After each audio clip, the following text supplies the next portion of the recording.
everybody, this is Kyle, and you are watching Knockouts in 3 Counts, and we're back to again bring you our predictions for this weekend's UFC Fight Night, which is headlined by Cynthia Cavillo against Jessica Evil Eye. I'm looking forward to this fight, and we know Joe Rogan's too, because he's always looking at that. Just kidding. But, hey, before we get started, man, you know where you can find me, at Detroit Knockout on Twitter and Instagram. Make sure you're following the show at KO3CPod, Twitter and Instagram, KO3CPod.com. You can see the full backlog of all of our episodes. You can check us out on Spotify, iHeartRadio, Google Play, Apple Podcasts, YouTube, SoundCloud, all them bitches. Make sure you're watching it. Well, I'm back again, like I said, UFC preview, but I've got a guy that hasn't been on the channel with us before. We've got a friend of the show, Jorge Solis. Let them know where they can find you, all that good stuff. On Facebook, and I'm on Instagram, FezMaster92. Old nickname, don't judge me. And on Twitter, FezMaster. Well, man, let's get into it. So, I brought Fez over here to come do the fights with us. He also trains jiu-jitsu like myself over there at 10th Planet, with the homie Mitchell Bardis and Chris Navasky, you know, so he's got a little bit of experience in the game. Figured he'd be a good person to cover it. Corey will be back with us for the next pay-per-view. Maybe, you know, George will be making his way back here with us as well. So what do we got up first, brother man? So the first fight is Bantamweight, Jordan Espinosa versus Mark Dela Rosa.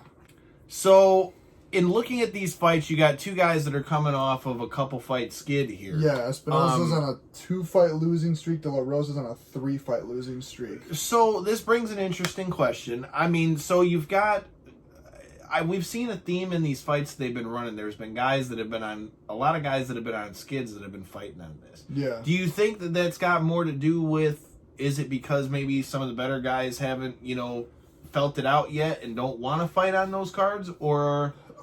Yeah, you got a mixture of that, you know, especially with the I think it was one of the very first events, you had Jacare that tested positive for COVID-19, so I think maybe that spooked a few people, and then you got all the visa issues, and a lot of our top guys are, you know, foreigners too. You got Khabib that couldn't get out of Russia, Volkanovski is out in, I think he's in Australia. City Kickboxing, I think, is in Australia. Well, he's getting ready to fight Max Holloway here coming up. So. Yeah, so it looks like he's getting his stuff situated. You got Aldo coming in now, too. So I think stuff is opening back up. Guys are getting their visas situated. People are feeling more comfortable because there's other data that's been coming out about the virus. So, but yeah, a good point. It's been really good for the guys that are like on the losing streaks, maybe not getting enough attention because they're newer, younger.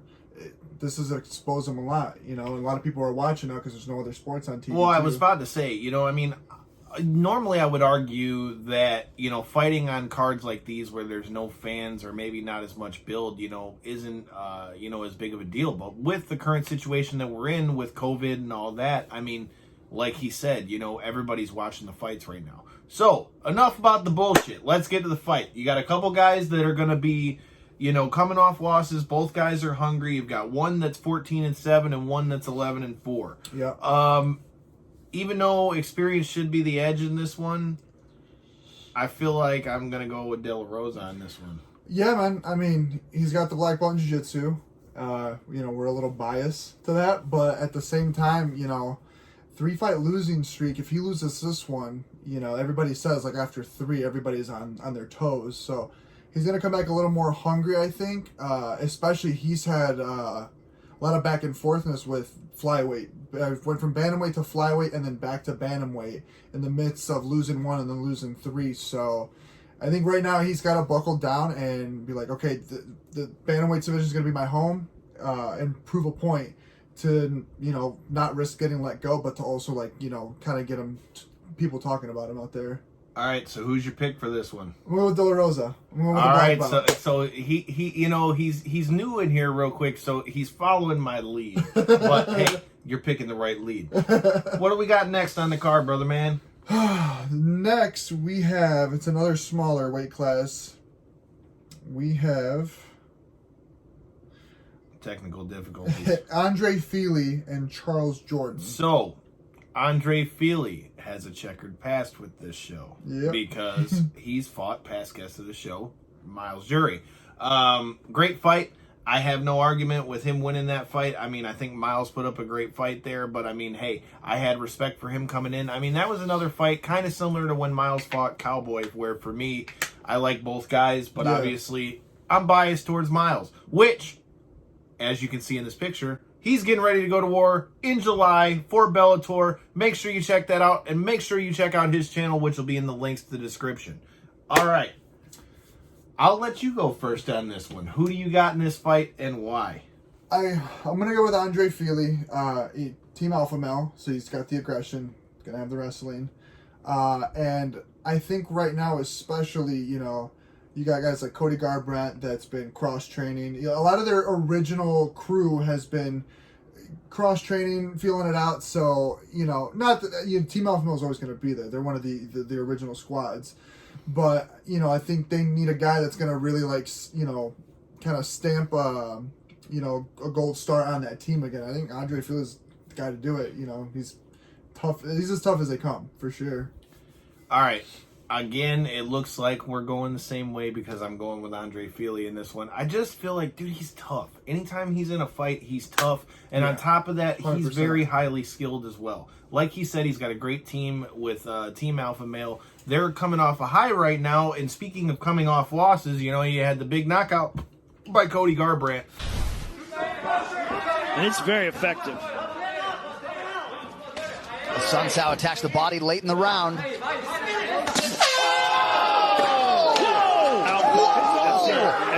The horn! Cody no love is back! Oh my goodness. Oh my goodness.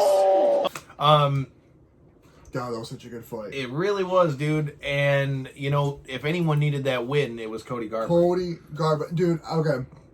I've been a huge fan of Cody Gar Brandt since before the Dominic Cruz fight. The way he moves like a boxer would in MMA. Like, if you took a boxer, molded him for a little while with the right team, and then put him in MMA, he's got the quick feet, the quick head movement, the quick hands. Those last 3 fights, he shouldn't have lost. He would rock them and get dropped himself because, you know, but do you think he's back? I mean, Sunsaw is a hell of a guy for him to Sunsaw's beat. a fucking assassin, for sure. And the dude's tough. The dude can get hit. I mean, we've seen him get hit over the years. And we've seen Cody hit him, and we know what happened. I think with the adjustments he's made, the obvious one was don't get emotional when you rock them, stay patient. Like he did with Cruz. He dropped Cruz how many times? Cruz would slip a few times. He'd break his footwork and make him collapse, and didn't get overzealous. Was Doolittle's point. We saw that again, that confidence that he had when he dropped the Sun Tzu and pointed him out again. And then with the adjustments Mark Henry made with those leg kicks, those really, really good calf kicks, he looked like a brand new kickboxer. He looked like Cody Gar Brandt learned how to kickbox. Except he won by a haymaker from hell. Of course. So here's the real perfect. question. Here's the real question. So you talked all that about technique, but he's still a brawler. Who had the better knockout, Sean O'Malley or Cody Gar Brandt?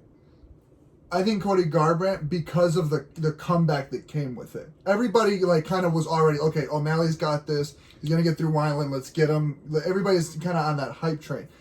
Gar Brandt really needed it, so it was night and day. The Cody Gar Brandt from the last 3 fights to this. He's got new tools, and he still has a signature power. I think Cody Gar Brandt's knockout was better just because it happened right at the end of the round. And that was the if you want to talk top. about which was the more nasty knockout, dude, Eddie Wineland was sleeping before he ever hit the ground. Like, dude, straight to... Because when you're engaging O'Malley, look, he's good with that. That's where O'Malley's good, right? Whenever he's going in and out, he does a fence. It was out, true. Bro. Like, you know, I'm surprised his mustache didn't even move because he got hit pretty hard. Dude, he got rocked, bro. Yeah. You know, that was a good win for him. Also, we're talking about good wins. Shout out to past guest of the show, Cody Stamen, getting that W. Rest in peace to your brother, man. Your prayers, we're in your prayers. Like I said, man, support, shout out man. to his family. Next fight on the card. What do we got? The next one I'm really excited for because I'm a Team Matt Serra Ray Longo fan. We got Merab and Ray Borg. That's a good fight. So, I'm full disclosure here. Ray Borg is good. He's fought for the title. Right. But I'm just not that entertained by the guy. I don't get that excited when he fights because just like the other fight that's going to be on this card, Marvin Vettori versus Carl Roberson. He was supposed to be fighting on that card as well. Ray Borg was. So, I mean, it's a good fight. If I got to pick one in that one, I'm going to go with Ray Borg just on the experience tap. But I can't lie, man. This fight doesn't really do a lot for me. So, this is where we're going to disagree. I'm going Merab. Obviously, Team Sarah fan. We've seen Aljamain, so I'm rooting for any of the Sarah Longo guys I'm rooting for. I'm a little biased. Hey, shout out to Aljamain. Even though you've had some beef with us when we tried to get you on the show when you fought Cody, hey, I mess with you. I tried to tell you that, but we mess with you, man. Yeah, huge fan. Come on the show. Hey, I'm trying here, man. Which, speaking of the show, this Tuesday, 9 p.m., we do got somebody from the UFC coming to you. Jamal Hill, who just had this nasty knockout. Focus on how to get a man to the ground. Concede to the body. Abreu's down. Sweet dreams. Turns out the lights on Abreu. Jamal Hill. At UFC Apex is coming to you this Tuesday live, 9 p.m. on our Facebook Live. It also will be available Google Play, Spotify, iHeartRadio, Apple Podcasts, all that good stuff, and here on YouTube. Dude, that guy, he was a killer out there. It's really cool to see another guy from here, from Michigan, coming out like that. Right, man. Like so that. I'm really I'm looking forward to that fight. Yeah. I picked Ray Borg. You're going. I'm going Merab. With Merab. Okay, what do we got next? What's the next fight? The next one is Carl Roberson and, let me pronounce this right, Marvin Vettori, straight out of Italy. So the fight I was just talking about. Yeah. Look, just because of the way it went down, I went with Vettori before when they ran this fight. We're supposed to run this fight, but I think, Roberson backing out like that, I don't know, man. I just kind of feel like it's going to throw him off a little bit.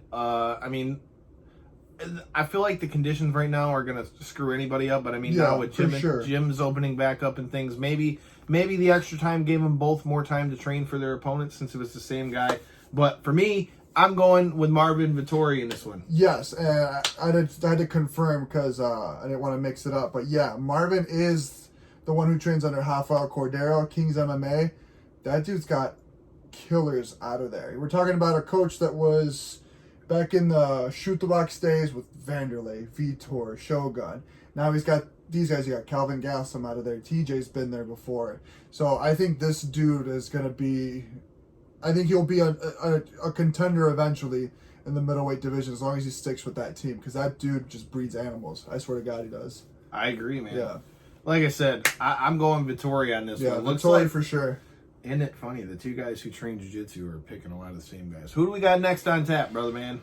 Main event, Jessica I and Cynthia Cavillo. Another Team Alpha Male product. Team Alpha Male heavy on this one. Cavillo is with Team Alpha Male. Yeah, and then, she's also done work at AKA too. I believe. She has. She has. She's been working there too. Yeah, this one's interesting because Jessica I picked up a little bit of momentum leading up to the Shevchenko fight. And she's always been a dog though. Like, yeah. Jessica I goes in there and fights. And that ass though, just ask Joe Rogan. But oh my God, but yeah, she picked up some momentum leading up to the Shevchenko fight. Trained at Strong Style with Stipe's gym. A lot of dogs there. Makes perfect sense. Our style. past guest of our show, Big Don, was helping him get ready for the last two fights with DC out there at Strong Style. Hell yeah. And so yeah, but after the Shevchenko fight, and then her next fight, she misses weight. Like, it's not looking good, but she pulled it off. She got the win. She's gonna need to do this one, I think, in significant style, really show dominance. I would agree with that. Yeah, for sure. She's got to really she's talking a lot of I'm back, I got this, I'm rejuvenated. You hear it a lot. We got to see it. We got to see it Saturday because she's going against a dog, dude. I mean, Cynthia's wrestling, the top pressure and the aggressiveness on the ground is, you can see the AKA training in there. All right, so feet to the fire. Who is it? Oh, this one's tough. I think Cynthia's gonna shut her down. Yeah, I gotta go the same way on Yeah, that. I'm rooting for the underdog. Don't for get me Jessica, wrong. but If Jessica I wins this fight, I'm totally okay with it. I'm stoked. I'm not mad. I'm not upset about it. I'm totally cool with it. But if we're going on momentum right now, it's got to be Cynthia Cavillo. Well, you've heard our picks. That's who we picked for this fight. I'm Kyle Collison. You can find me at Detroit Knockout, Detroit Knockout. Hey, if you play Xbox, you can find me on there too. Now you know where my Twitter handle came from. You can also find the show at KO3C Pod on Twitter and Instagram. Make sure you hit that subscribe button in the right corner. You won't miss anything like the great interviews with these people you see on the wall, like Diamond Dallas Page, Excalibur. You've got Bruce Pritchard, Eric Bischoff. They're all up there, and like I said, for all of our MMA fans, which if you're watching this, I assume you are, Jamal Hill, fresh off his nasty knockout at UFC Apex this Tuesday, 9 p.m. It'll be available on all the podcast forums. Thank you to Jorge Solis for coming in. Let everybody know where they can find you on social media again. So Twitter, Fezmaster, Instagram, Fezmaster92, and shout out to the family at 10th Planet Livonia, changing the name, and soon to be 10th Planet Detroit. Love you guys. Hope you guys are doing well. And until next time, peace.